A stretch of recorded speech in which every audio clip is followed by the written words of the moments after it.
kronologi atau jejak langkah kehidupan beliau. Baik, sebelum lebih jauh mari kita awali dengan membaca basmalah. Bismillahirrahmanirrahim. Semoga Allah ikhlaskan yang kita. Semoga Allah membimbing dan memberkahi majelis kita. Jazakallahu khairan. Terima kasih. Bismillahirrahmanirrahim. Insyaallah. Baik. Kemudian juga tak lupa kita mendoakan saudara kita yang sedang diuji dengan sakit. Semoga Allah memberikan kesembuhan, Allah angkat penyakitnya, Allah limpahkan kesabaran sehingga sakitnya menjadi penggugur dosa, penambah pahala. Kita juga mendoakan kedua orang tua kita, baik yang masih ada ataupun yang telah tiada. Semoga Allah mengampuni dosa-dosanya, mengkaruniakan anak keturunan yang soleh dan solehah, yang senantiasa mendoakan, senantiasa mengalirkan pahala. Dan semoga yang telah mendahului Allah lapangkan kuburnya, Allah kumpulkan kembali kelak beserta orang-orang yang dicintai di surga. Amin ya Allah ya Rabbal Alamin. Wabil khusus kita juga mendoakan para jamaah dan warga di Al-Ikhlas serta sekitarnya ini, semoga senantiasa Allah berikan kebaikan, keberkahan, Allah jauhkan dari bala bencana, baik itu yang bersifat duniawi ataupun yang bersifat agama, ya. Amin ya Allah ya Rabbal Alamin. Baik, Bapak-bapak sekalian, alhamdulillah kita lanjutkan, izin kita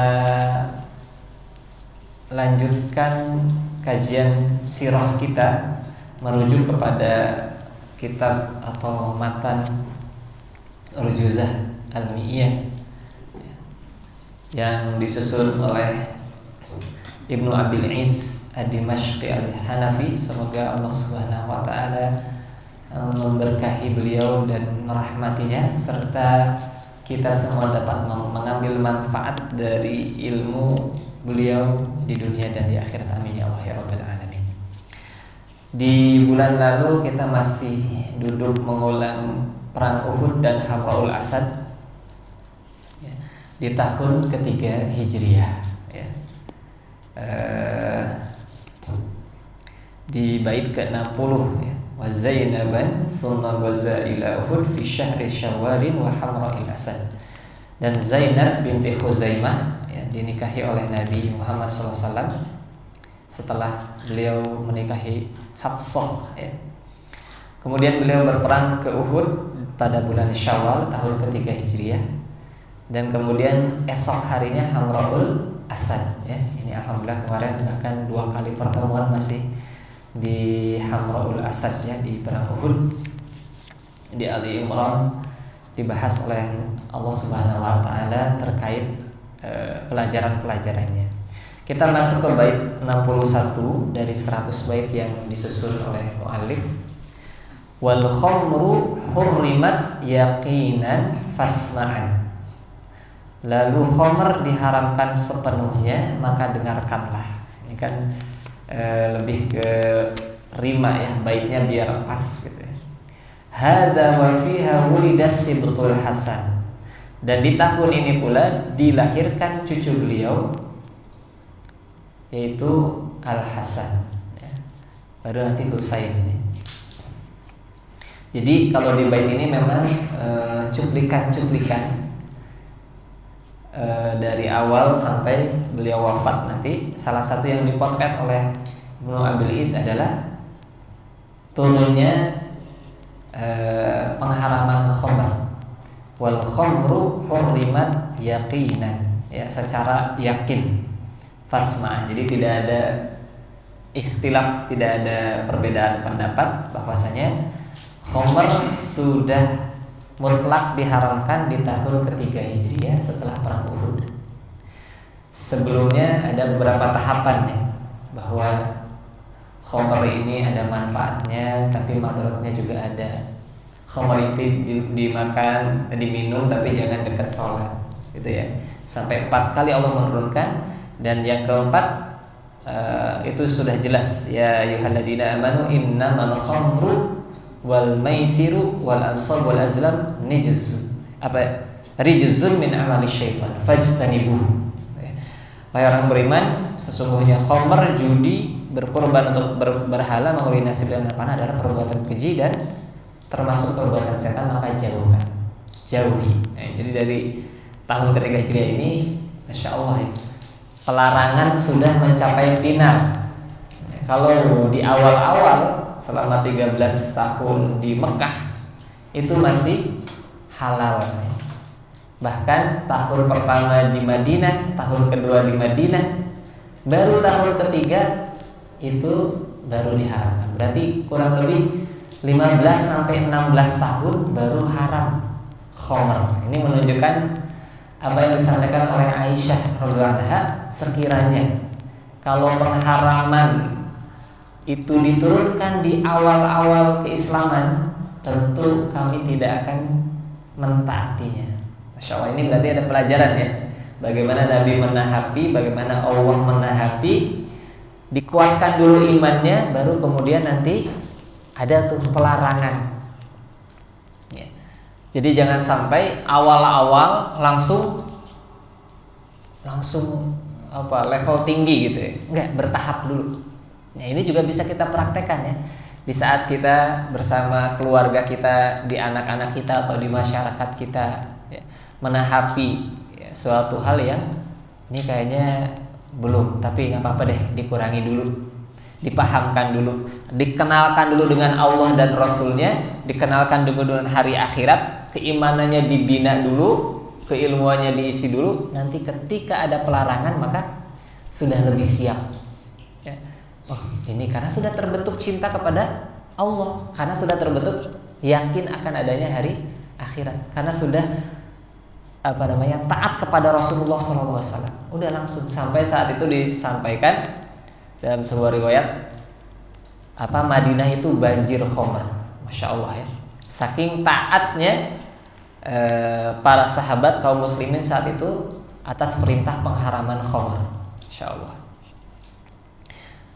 Ini jadi tahapan mentahapi sebelum memberikan peringatan, sebelum memberikan pelarangan atau perintah gitu ya. Menahap, tadarruj, bertahap ya, tentang khamr. Hari ini ya masih ada beberapa berita ya, ada orang yang membagikan khamr di event lari, atau misalkan ada juga yang digerebek di Depok ini gitu ya, karena menjual toko obat tapi menjual khamr secara ilegal dan seterusnya gitu ya. Nah, ini bagian dari penegakan syariat yang bisa kita lakukan ya. Wal khamru hurrimat yaqinan fasma'an. Makanya kan ada kisah-kisah di mana sahabat itu mengimami dalam kondisi mabuk gitu ya. Kalau tidak salah Ali bin Abi Thalib itu, kalau tidak salah surah Al-Kafirun ya, sampai muter-muter gitu ya. La abudu mata budun walantum abiduna mabudun. Akhirnya turun tuh, khamr boleh diminum tapi jangan dekat-dekat salat. Jadi termasuk Hamzah gitu ya, ketika Ali bin Abi Thalib mau menikahi Fatimah, itu kan miskin. Untanya itu dikasih oleh Nabi, tiba-tiba dibunuh oleh Hamzah gitu. Karena disembelih oleh Hamzah dalam kondisi sedang terpengaruh khamr, sedang mabuk gitu. Jadi Masya Allah ya, 15 tahun Allah baru di tahun ke-15 mengharamkan. Kemudian yang kedua, hadza wa fiha wulida sibtul Hasan ya. Lahirlah cucu Nabi Al Hasan bin Ali bin Abi Thalib ya, radhiyallahu anhuma. Walaupun ada beberapa perbedaan pendapat ya, ada yang mengatakan ini di pertengahan bulan Ramadan tahun ketiga Hijriah, kan habis Ramadan Syawal ya. Nah, ini berarti sebelumnya, karena Syawal kan perang Uhud, baru setelahnya Zulqa'dah, Zulhijjah. Tapi ada yang mengatakan sebelum perang Uhud di bulan Ramadannya. Ada juga yang mengatakan di bulan Sya'ban sebelumnya lagi. Bahkan ada yang mengatakan bulan tahun keempat atau tahun kelima. perbedaan pendapat. Cucu Nabi Muhammad SAW, baru nanti lahir Husain, ya. Hasan dan Husain. Ya, bab cucu ini juga banyak diantaranya bagaimana Nabi sangat mencintai Hasan dan Husain ini, dan Hasan dan Husain ini menjadi pemimpin para pemuda di surga, gitu ya. Kemudian langsung ke bait ke-62, wa kana fir rabi'atil ghazwu ila Bani Nadhiri fi Rabi'il Awwal. Ini kita sudah Rabiul Akhir, ya, Rabiul Tsani. Kemarin Rabiul Awal itu Maulid. Sekarang kita di akhir Rabiul Tsani. Pada tahun keempat, tadi kan tahun ketiga, ya, Uhud. Tahun keempat terjadi ghazwu ila Bani Nadhir, peperangan dengan Bani Nadhir. Kalau kita ingat di pembahasan sebelumnya di tahun kedua Hijriah ada perang Badar. Setelah perang Badar ada berhadapan-hadapan dengan Bani Quraisyah, Yahudi juga. Ini hampir mirip. Pasca perang Uhud di akhir tahun ketiga Hijriah itu peperangan sama Bani Nadhir, Yahudi juga. Jadi Yahudi ini apa ya, suka mengambil momentum gitu setelah peperangan tuh untuk menimpakan keburukan kepada muslimin. Fi Rabi'il Awwal, pada bulan Rabiul Awwal, ya, setelah perang Uhud. Walaupun ada juga pendapat sebelum perang Uhud. Baik, di kitab Safiyur Rahman wa Barafir rahimahullah juga disebutkan secara detail, dan yang menarik adalah Allah Subhanahu wa taala menurunkan surah terkait peristiwa Bani Nadhir ini, yaitu surah Al-Hasyr, surah ke-59 di juz ke-28. Jadi kita coba duduk dan mengambil pelajaran. Kenapa? Karena sampai saking pentingnya, sampai-sampai Allah merekam peristiwa peperangan dengan Bani Nadhir ini dalam sebuah surat dalam Al-Quran. Berarti ini penting, gitu ya. Bagaimana asal muasalnya? Ketika di perang Uhud kan kemarin, setelah perang Uhud itu ada peperangan setelahnya. Di antaranya ada perang Bi'ar Ma'unah, ya, yang sama tuh 70 syuhada juga. Jadi yang ditipu tuh, ya, kata ada kabilah yang datang ke Madinah, tolong kirimkan kepada kami guru ngaji, gitu ya, yang mengajarkan Quran, mengajarkan agama Islam, mengajarkan sholat. Maka Nabi dengan husnuzonnya mengirimkan sekitar berapa, 70 sahabat, bahkan bukan hanya sekedar sahabat, tapi sahabat yang ahli Quran.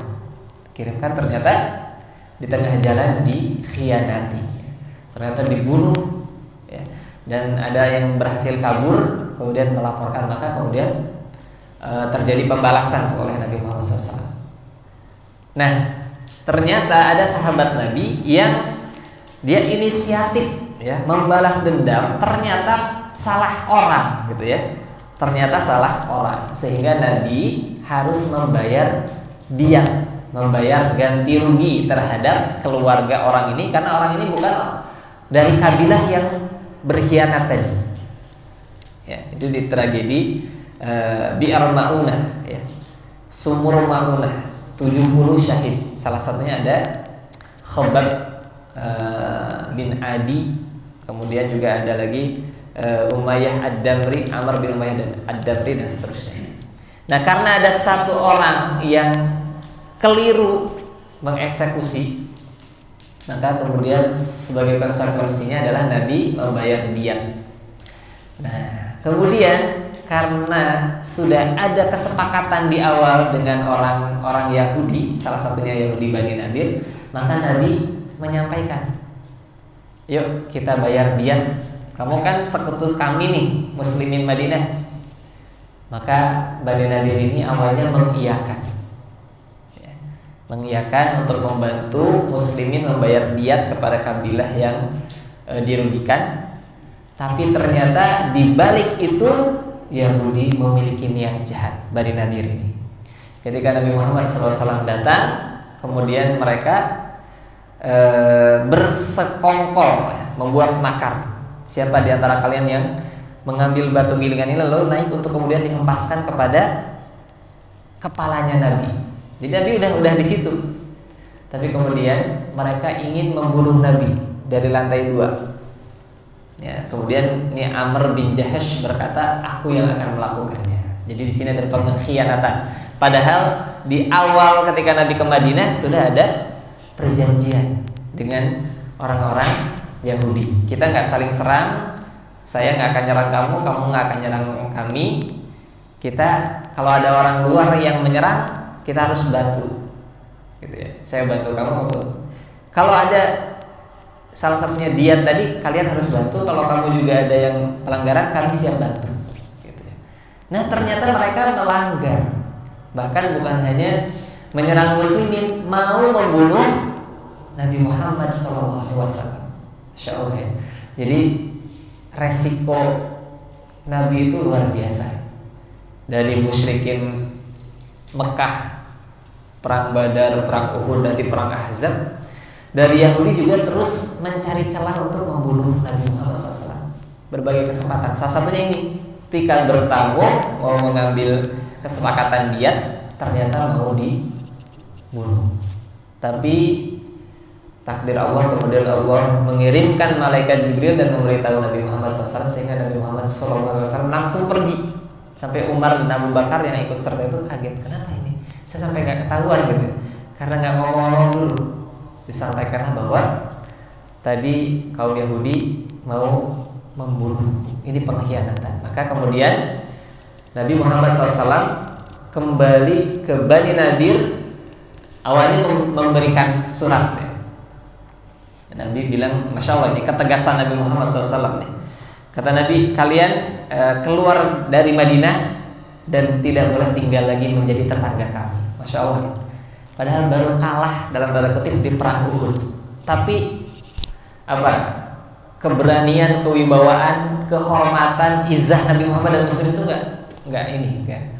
Ya, aduh gimana ya ini, kita lagi lemah baru kalah, enggak kayak gitu. Ketika sudah pasti pengkhianatan disurati oleh Nabi, kemudian disampaikan kepada pemimpin Bani Nadir, Huyai bin Akhtab, kalian pergi dalam waktu 10 hari temponya, insya Allah. Nah akhirnya mereka awalnya ragu nih, mau nyerang, bertahan, berperang, atau nuruti perintah ini. Jadi awalnya tadi mau bunuh langsung, tapi harus berhadapan-hadapan, di luar prediksi. Lalu kemudian di surah Al-Hasyr 21 ayat itu kemudian Nabi Muhammad Huyai bin Akhtab ini yang awalnya mau nyerah nggak jadi. Kenapa? Disebutkan di surah Al-Hasyr, yaitu ada penguatan dari orang munafik. Masya Allah ya. Jadi ini 3 nih: Muslim, Yahudi, munafik. Yahudi ini bagian dari kafir ya. Kan kalau di surah Al-Baqarah begitu ya. Kalau di surah Al-Fatihah kan ada Nasrani, ada Yahudi. Kalau di Al-Baqarah tuh mukmin sejati, kafir, ayat 6 dan 7. Nanti ayat 8 sampai ayat sekitar ayat 20 itu munafik. Nah ini persis di Madinah muncul kekuatan lain yang tidak ditemukan selama di Mekah. Di Madinah baru orang munafik yang di hatinya sebetulnya nggak mau berislam, benci pada Nabi, tapi di lisannya mengaku beriman ya, munafik secara akidah.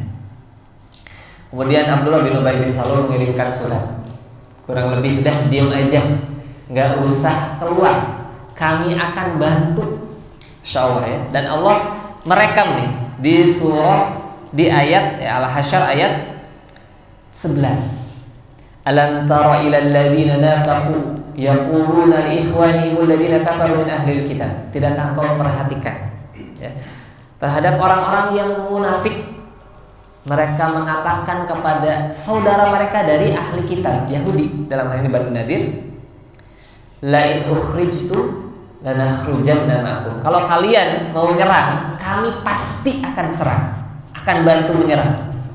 pakai lam taukid, la in ukhrijtu lanakhrujanna ma'akum. Di sini kan kalau di sini disebutkan nih, Abdullah bin Ubay mengirim pesan, tetaplah tinggal di situ, adakan pembangkangan dan jangan keluar dari rumah kalian, sebab aku, kata Abdullah bin Ubay bin Salul, akan membawa 200 orang dari Madinah yang akan masuk ke benteng kalian dan berperang bersama kalian melawan Muhammad dan muslimin. Bahkan bukan hanya itu, Bani Quraizoh yang kemarin diperangi oleh Nabi karena mengganggu satu wanita itu di perang Badar itu. Dan kemudian dari Bani Ghatafan, kata Abdullah bin Ubay bin Salul, kami akan ajakin untuk bantu kamu. Jadi tenang aja. Ini janjinya Abdullah bin Ubay bin Salul. La in ukhrijtum lanakhrujanna ma'akum wa la nuti'u fikum ahadan abada. Kami enggak akan tidak akan patuh pada siapapun. Pokoknya akan bantu gitu.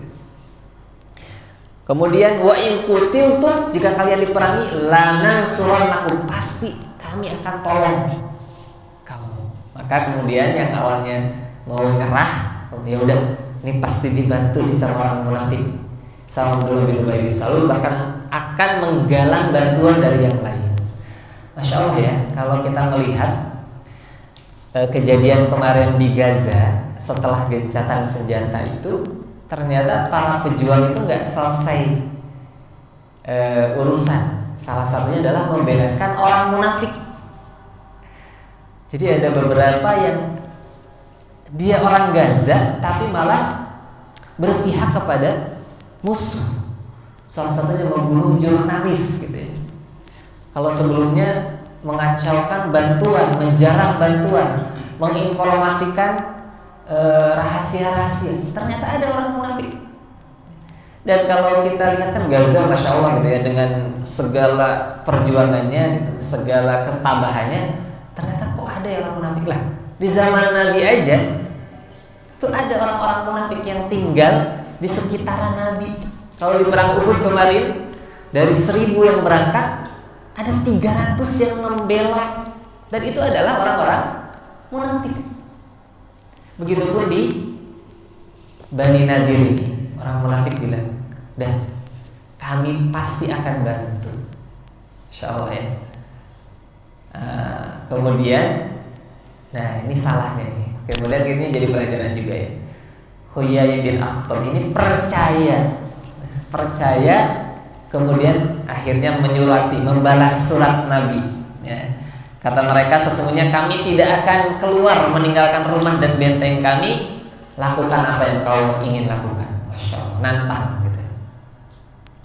Maka Nabi melihat ini pengkhianatan besar yang tidak bisa dibiarkan. Nabi pun kemudian menggalang pasukan dan kemudian menuju Bani Nadir, perkampungan Bani Nadir, benteng-benteng Bani Nadir. Dan yang menarik, langsung di ayat 12-nya, ternyata Allah Subhanahu wa taala juga mereka, la in ukhriju la yakhrujuna ma'akum, ternyata enggak juga. Ketika mereka keluar nih bersiap untuk berperang, ternyata enggak datang tuh bantuan, la yakhrujuna ma'akum wa la in qutilu la yansurunakum.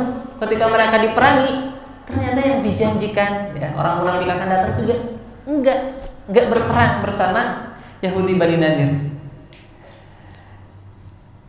Wala in nasaruhum la yuwallunal adbara tsumma la yansurun. Mereka juga berlari ketakutan. Masyaallah. Jadi padahal mereka udah yakin banget janjinya tuh, lanan pakai lam, sungguh kami akan membantu, sungguh kami akan berperang bersama kalian. Ternyata orang munafik nggak bisa dipegang janjinya. Ketika kemudian wah ini kayaknya kita kalah, dan susah. Masyaallah. Yang mestinya kita pegang yang janji Allah Subhanahu wa taala. La antum asyaddu rahbatan fi sudurihim minallah, dzalika bi annahum qaumun la yafqahun. Jadi kalau menarik di surat Al-Hasyr 24 ayat ini 1 sampai 5 itu memotret pengusiran Bani Nadir, pengusiran pertama. Ya, karena di Bani Quraisyah kan memang diperangi. Kalian pergi 10 hari kan guys. Enggak perang aja, perang. Ternyata ketika perang pun mereka ketakutan. Disebutkan di sini ya. La yuqatilunakum jami'an illa fi qura muhassanatin aw min wara'i judul ba'sum bainahum syadid tahsabun jami'an wa qulubuhum syatta. Mereka seperti bersatu padahal hati mereka berpecah dan mereka tuh sangat takut kepada kalian, kepada muslimin, melebihi takutnya kepada Allah di sini.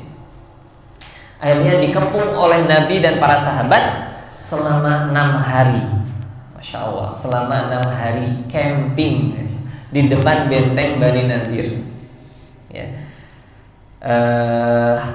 Memperisainya dengan anak-anak panah dan bebatuan yang siap dilepas dan dilemparkan. Jadi memang nggak diem-dieman ya, tapi berperang juga, tapi tidak fisik, jadi jarak jauh.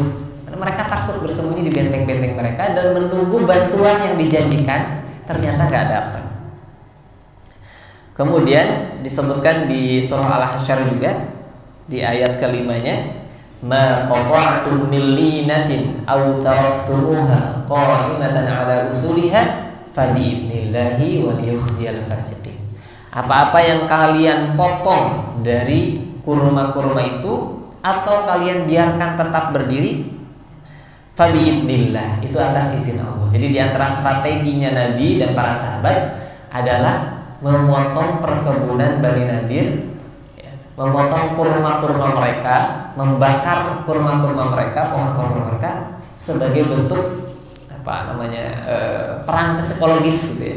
Selain tentunya bisa bisa kemudian menyerang ke depan.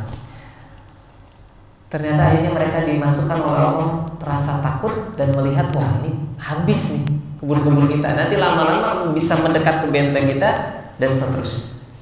Dan itu atas izin Allah Subhanahu wa taala. Karena pada aslinya muslimin itu dalam fikih jihad, kan jihad itu sama kayak sholat gitu ya, sama kayak puasa, ada fikihnya. Kalau kita sholat subuh ya 2 rakaat, kalau 3 rakaat ya nggak diterima gitu.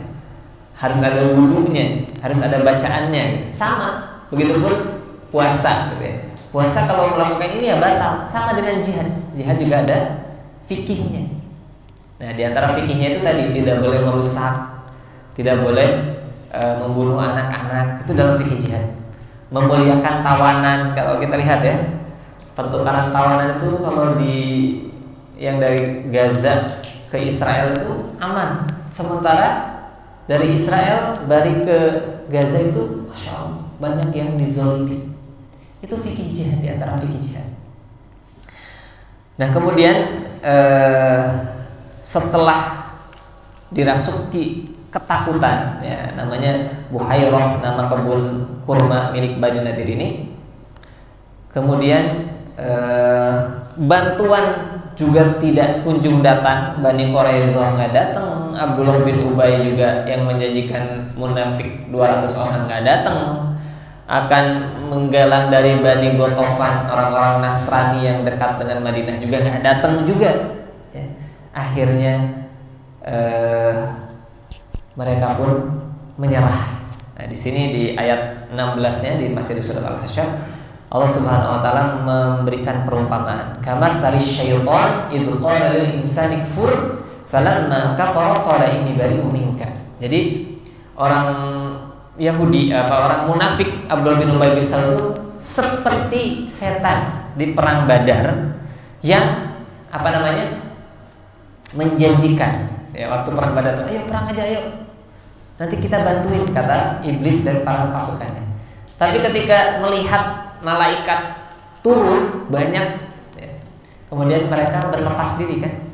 Nah kata Allah, ini orang munafik nih, orang munafik yang menjanjikan itu persis kama kali syaitan itu qala lil insani kfur. Bahkan bukan hanya di perang Badar, setan juga berkata seperti itu selalu kepada manusia, kamu kafir aja, kamu maksiat aja, nanti aku bantuin. Ternyata setelah disiksa oleh Allah, dimasukkan ke neraka, nanti ketika ditentukan mana yang ke surga dan neraka, mereka berlepas diri. Qala ini bari'un minka. Sesungguhnya aku berlepas diri. Persis seperti yang Abdullah bin Ubay bin Salul. Ketika sudah, wah kayaknya sulit nih masuk, udah kita akan bantuin. Gitu ya. Di sini disebutkan di sebuah riwayat selama 6 malam, ya, terjadi pengepungan, terjadi pemotongan kurma dan seterusnya. Di riwayat yang lain selama 15 malam, ya. Lumayan gitu ya. Apalagi 15 malam. Itu bukan camping keluarga gitu, bukan, tapi siap berhadap-hadapan, Masya Allah. Selama 15 malam hingga Allah menghembuskan ketakutan di hati mereka. Direkam juga di sini ya. Ma dhanantum ay yakhruju. Mereka sepertinya yakin tidak akan keluar, tidak akan kalah. Benteng-benteng yang dibangun bisa melindungi mereka, tapi apa? Wa dhannu annahum mani'atuhum sunuhum min Allah fa atahum Allah min haitsu lam yahtasib. Wa qaddafa fi qulubihim ru'ab. Dan Allah memasukkan ke dalam hati mereka rasa takut. Kalau di hadis yang qawahan itu kan dibalik ya. Jadi akan datang suatu masa muslimin ini seperti makanan yang direcokin dari berbagai arah. Emang kok jumlah muslimin sedikit ya Rasul? Enggak banyak. Tapi Allah telah mencabut rasa takut di hati musuh-musuhnya, dan Allah menanamkan rasa wahan, penyakit wahan di muslimin. Apa itu? Apa namanya? Hubbud dunia wa karahiyatul maut. Cinta dunia dan takut mati. Jadi kebalik ya posisi muslimin di menjelang akhir zaman, salah satunya adalah kebalik. Tapi kalau di sini justru Bani Nadir ini yang diberikan wa qaddafa fi qulubihim ru'ab. Maka kemudian mereka pun menyerah, ya. Tidak berani face to face keluar berbenteng, itu nggak berani, ya. Kemudian mereka mengatakan kami akan keluar dari Madinah sebagaimana perintah Nabi di awal, ya, karena pengkhianatan. Kemudian ternyata Rasulullah SAW masih memberikan keringanan. Apa itu? Beliau mensyaratkan mereka agar keluar dengan jiwa dan anak cucu mereka, serta boleh mengangkut apa saja yang bisa diangkut oleh unta kecuali senjata. Masya Allah. Jadi silahkan. Jadi nggak dieksekusi gitu nggak? Gitu ya. Nanti seperti Bani Quraisyah gitu, ataupun nanti pengkhianatan di Fathu Makkah itu Nabi mengeksekusi. Nabi tegas gitu. Di sini masih memberikan syarat. Dan Masya Allah disebutkan di Al-Hasyr ini, saking cinta dunia dan gak rela dinikmatin muslimin, sampai-sampai mereka itu wa qad yukhribuna buyutahum, mereka merobohkan rumah-rumah mereka. Yukhribuna buyutahum bi aidihim, dengan tangan-tangan mereka, saking gak mau ditempatin muslimin. Wa aidil mu'minin, dan juga tangan-tangan mukminin. Mukminin juga nggak mau, jadi masih ada ya, robohin aja udah sekalian gitu. Yang menarik juga di riwayat itu sampai pintu-pintu tuh dibawa. Jadi syaratnya adalah boleh bawa kecuali senjata, dan hanya boleh satu unta. Nggak boleh ada unta lain bawa barang. Cukup satu unta. Ya. Jadi yukhribuna buyutahum, bahkan mereka mengangkut pintu dan jendela. Ada yang mengangkut tiang, ada yang mengangkut atap. Masya Allah. Kayak sebagian saudara kita yang mungkin mengambil rongsokan gitu. Kemudian bahkan mereka membawa istri dan anak-anak mereka, dan menaiki jumlah Bani Nadir saat itu yang diusir oleh Nabi dari Madinah, dan ini adalah pengusiran pertama. Itu sekitar 600 unta. Masya Allah ya. Dan mereka menuju Khaybar. Kayak nanti setelah perang Ahzab di tahun kelima, ini kan tahun keempat ya Rasulullah. Nanti terjadi peperangan Bani Khaybar, salah satunya ini orang-orang Bani Nadir yang di saat tahun keempat ini merasa kalah tadi, diusir, nanti ngebantuin. Ada juga yang ke Syam, ya. Dan ada 2 orang yang masuk Islam, sehingga yaitu Yamin bin Amr dan Abu Sa'ad bin Wahab. Sehingga kemudian oleh Nabi, silahkan kamu ambil aja harta bebas, nggak satu unta pun silahkan. Masya Allah ya. Kemudian Rasulullah SAW mengumpulkan senjata Bani Nadir, menguasai lahan mereka, ya, kebun-kebun mereka udah jadi milik Nabi. Makanya disebut dengan fai atau fai. Fai itu adalah harta rampasan perang yang tanpa terjadi kontak fisik. Itu seluruhnya milik Rasulullah. Tapi kalau perang Badar gitu ya, itu ghanimah nanti 1/5 untuk Nabi, sisanya untuk muslimin. Fai itu 100% untuk Nabi Muhammad SAW, baru Nabi kemudian nanti membagi-bagikannya. Ya. Jadi kemudian beliau menemukan ada 50 buah perisai dan senjata, 5 butir telur dan 340 bilah pedang. Masya Allah. Ini di Rabiul Awal tahun keempat Hijriyah. Ya.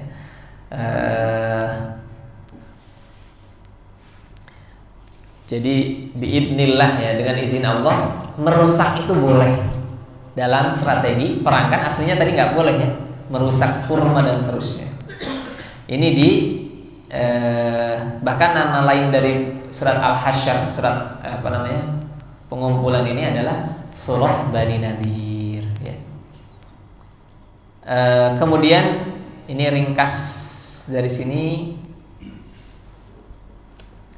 Orang kafir menulis surat kepada orang-orang Yahudi, ya. Sesungguhnya kalian adalah pembuat senjata dan benteng, kalian sungguh akan memerangi sahabat kami, atau sungguh kami akan berbuat begini dan begitu. Tidak sesuatu pun yang menghalangi antara kami dan pelayan para istri kalian. Maka tatkala surat ini sampai kepada orang Yahudi Bani Nadir, akhirnya bersepakat untuk melakukan pengkhianatan. Jadi ternyata di sini di riwayat Abdul Razak, Abu Dawud dan Abdul Razak, ternyata ada juga surat dari Mekah. Ketika tahu Bani Nadir ini akan diserang, dari Mekah tuh ngirim surat, udah kami akan bantu. Ternyata enggak juga, gitu ya. Kemudian nanti setelah ini ada perang kedua, perang Badar kedua di tahun keempat juga, tahun keempat di bulan Sya'ban. Kenapa? Karena posisi kan satu-satu ya. Di perang Badar pertama tahun kedua Hijriah muslimin menang. Di perang Uhud tahun ketiga Hijriah muslimin kalah, musyrikin Mekah yang menang, satu-satu. Dan mereka bilang, musyrikin ini bilang, dah kita tentuin, gitu ya. Maka ada perang Badar kedua. Posisinya sama di Badar, ya, di sumur Badar, di tahun keempat bulan Sya'ban. Jadi setelah tadi bulan Rabiul Awal, Rabiul Akhir, Rajab, Sya'ban. Nah, 3 bulan berselang terjadi peperangan perang Badar kedua atau Badar Sughra atau Badar Fani, tapi nggak jadi. Kenapa? Karena ketika ditunggu, ya, Nabi datang dengan 1.500 pasukan, Insya Allah ya, berlipat. Perang Badar 300, perang Uhud 700, perang Badar kedua 1.500 bertambah. Tapi ternyata ditungguin gak datang-datang. Padahal mereka udah janji itu, rematch kalau hari ini ya. Rematch nih yang kedua, yang ketiga gitu ya. Siapa nih final yang menang? Ternyata ditungguin gak datang-datang. Padahal musyrikin Mekah sudah berangkat bersama 2.000 pasukannya, lebih besar, lebih banyak 500. Bahkan pasukan kudanya juga lebih banyak, 50 pasukan kuda, sementara di muslimin hanya 10.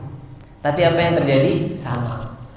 Musyrikin Mekah itu aslinya nggak berani juga, baik pemimpinnya maupun pasukannya. Sebutkan Abu Sufyan itu merasa berat, terus menjadikan alasan musim panen. Udah, ini kayaknya kalau sekarang lagi musim panen, nanti aja deh. Ternyata pasukannya juga sama. Aduh, ini yang ditunggu-tunggu. Jadi nggak pakai debat, nggak seperti perang Badar. Perang Badar kan Abu Sufyan bilang, barang-barang dagangan kita selamat, nggak jadi dijarah muslimin. Padahal itu memang hak muslimin. Udah balik lagi aja. Ternyata enggak kan? Kaum musyrikin bilang enggak. Kita udah ngumpulin kekuatan, kita akan berperang. Kalau ini enggak, di perang Badar yang kedua, kayaknya nggak jadi deh. Oh ya udah, nggak jadi aja. Nah, ini di peperangan di tahun keempat Hijriah ada Bani Nadir, ada perang Badar kedua tapi nggak jadi. Nanti ada perang Dumatul Jandal. Tapi sebelum ke perang Dumatul Jandal, ini juga sama ya. Di perang Dumatul Jandal juga nggak jadi. Itu ada makar dari kabilah Arab Badui di sekitar Madinah yang sudah menghimpun kekuatan. Ketika disamperin malah tunggang langgang gitu ya, Tapi sebelum itu barangkali ada pelajaran apa yang bisa kita kaitkan, terutama di Bani Nadir tadi di surah Al-Hasyr, yang bisa kita kaitkan dengan kehidupan keseharian kita gitu ya. Di peperangan Bani Nadir, atau mungkin ada pertanyaan juga dipersilahkan, atau ada tambahan dipersilahkan sebelum kita lanjut ke bait-bait selanjutnya. Silakan.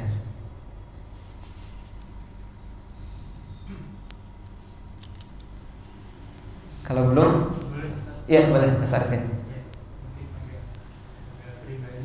Iya. Mungkin mau tanya terkait tips, mungkin gimana sih kita bisa mungkin cara agar bisa lebih meneladani sikap ataupun akhlak Rasulullah agar kita bisa mengaplikasikan dalam kehidupan kita agar lebih bermanfaat gitu. Masya Allah. Iya. Jadi di antara ciri ilmu yang bermanfaat, kita izin sedikit agak geser ya, walaupun sudah masuk Isya, adalah bisa diamalkan atau diajarkan, atau keduanya sekaligus. Walaupun mungkin diamalkan saja nggak diajarkan, bagian dari manfaat. Atau di yang lain bisa menambah rasa takut kepada Allah. Itu ciri ilmu yang bermanfaat. Makanya ini pertanyaan yang penting gitu ya. Setelah kita membaca sejarah Nabi, momentum-momentum yang ada, bahkan sampai Allah merekam di dalam Al-Quran yang dibaca sampai menjelang akhir zaman oleh seluruh muslimin di dunia, ini pasti ada pelajarannya. Itu apa nih yang bisa kita amalkan dan bagaimana agar Allah mudahkan untuk diamalkan? Itu pertanyaan penting ya. Tentu salah satunya berdoa kepada Allah. Allahumma inni as'aluka ilman nafi'an wa rizqan thayyiban wa amalan mutaqabbala. Minta dibuat bisa beramal, dan bukan hanya beramal tapi amalannya diterima. Dan salah satu yang lain yang kedua adalah menumbuhkan rasa cinta. Jadi sebelum kan 13 tahun itu iman, salah satu iman adalah rasa cinta kepada Rasulullah. Sehingga ketika Rasulullah marah aja, para sahabat itu tahu, oh ini bahasa cintanya Nabi. Sehingga para sahabat itu nggak benci saat Nabi memarahi mereka. Tapi kalau Usamah dimarahi, ya kamu sebetulnya bikin fitnah. Ketika Sa'ad bin Abi Waqqas dimarahi, tahu, oh ini bahasa cinta Nabi. Sehingga hari ini ada perdebatan feodal gitu ya. Ternyata sahabat Nabi lebih-lebih gitu ya, berebut air Nabi, itu kan Nabi. Tapi intinya adalah rasa cinta, rasa ta'zim. Sampai Bani Khubayb bin Adi itu, kamu mau nggak ditukar gitu ya? Ketika peperangan tadi ya, Bi'r Ma'unah itu kan salah satu yang lolos dari 70 orang itu ada Khubayb bin Adi. Ketika ditangkap, disalib, kemudian dikuliti gitu. Sebelumnya kan ditanya, mau nggak ditukar Muhammad di posisi kamu di keluarga kamu? Nah kata Khubayb, jangankan ditukar, saya nggak rela walaupun Nabi cuma ketusuk duri, itu saya nggak rela. Itu Masya Allah gitu ya, kecintanya pada Nabi. Maka rasa cinta ini yang perlu kita tumbuhkan, sehingga ketika kita sudah cinta, diharapkan kita bisa mudah untuk mengamalkan akhlak atau ajaran-ajaran. Yang ketiga adalah bertahap. Kayak misalkan ya Allah, kok sekarang susah banget bangun malam ya. Ya udah ditahapi aja deh. 2 rakaat aja deh sebelum subuh. Jadi aduh kok sekarang Qur'annya kok jadi agak sulit ya, kok kayak sibuk. Ya udah, pokoknya 15 menit mesti itu. Misalkan badas. Jadi bertahap. Begitupun amal-amalan sunnah-sunnah yang lain. Yang keempat adalah circle. Ya, kita perlu komunitas yang mendukung, gitu ya.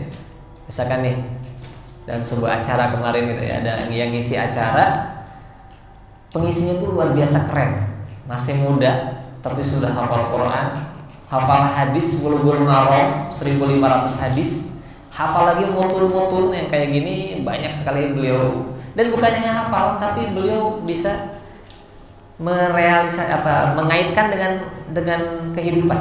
Ketika ditanya ini dijawab dengan bait, dijawab dengan hadis. Sampai di akhir setelah saya, keren banget ya. Terus ada teman yang komentar, gimana ya kalau sahabat Nabi? Kita ngelihat muridnya aja kayak gini udah keren. Gimana nanti sahabat Nabi? Gimana kalau Nabi? Oh iya ya.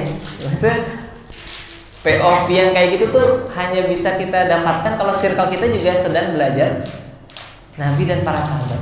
Atau ketika kemarin hujan angin gitu, hujan angin besar, wah ini banjir, itu tumbang pohon di sana. Tiba-tiba ada yang komen di WhatsApp, gimana ya kalau kiamat? Jadi circle itu membantu. Iya ya. Kadang kita ngelihat kondisi hanya kondisi gitu. Tapi ketika ada orang yang terkait dengan akhirat bisa menyambungkan itu. Terkait dengan Nabi bisa menyambungkan itu. Jadi circle salah satunya adalah kajian seperti ini menjadi bagian dari kita berusaha. Wallahu a'lam bishawab. Alhamdulillah, muazzin sudah datang.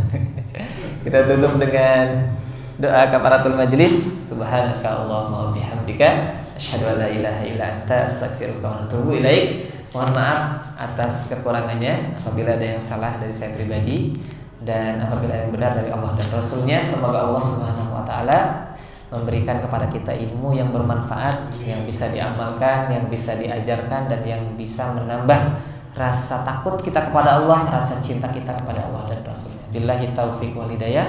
Wassalamualaikum warahmatullahi wabarakatuh. Waalaikumsalam.